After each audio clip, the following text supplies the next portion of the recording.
মালিক রে আমি বড় পাপী, আমি বড় গুনাহগার। ও দয়ার আল্লাহ, আমি 10 বছর তোমার গোলামি করি নাই, আমি 20 বছর গোলামি করি নাই। আল্লাহ আজকে মনিরুল ইসলাম শরীয়তপুরি আমার ভাই শোনা গেছে তোমারে বন্ধু বানাইলে ওই জান্নাত পাওয়া যাবে। মালিক রে তুমি আমারে দাও না মাফ কইরা। যুবক রে যদি কেউ আল্লাহরে বন্ধু বানাইতে পারে তার কোনো আর চিন্তা নাই, তার চিন্তার কারণ নাই গো বাবা। এ যুবক ভাইরা, দাড়ি পাকা বাবাজিরা, সবাই আমার দিকে একটা নজর তাকান। এই যে দেখেন আমি হাতের ভিতরে আহারে টিস্যু দিয়া কাফনের মতো একটা দৃশ্য বানায় ফেললাম।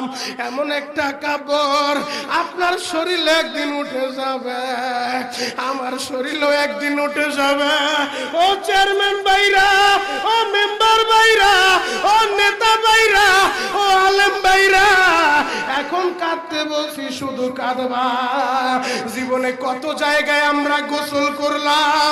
আহারে কক্সবাজার ঘুরতে যাইয়া সমুদ্রের ভিতরে গোসল করলা, কুয়াকাটায় ঘুরতে যাইয়া সমুদ্রে গোসল করলা। এই যে মাদ্রাসার পুকুরটা ভরাট করছে মসজিদের জন্য, বিশাল বড় ময়দান এখন হয়ে গেছে। এই পুকুরের ভিতরে কত মানুষ গোসল করছে, আবার পিছনে একটা বিরাট পুকুর হয়ে গেছে, ওই পুকুরে কত মানুষ গোসল করবে।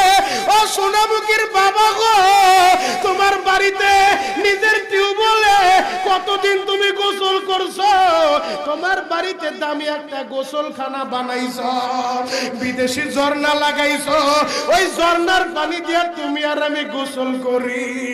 এমন একটা দিন তোমারও আসবে, এমন একটা দিন আমারও আসবে। আহার ওই ঝর্ণার পানির গোসল আমার হবে না, পুকুরের পানির গোসল হবে না, আমার আপনার একটা গোসল দিবে। কেমন গোসল?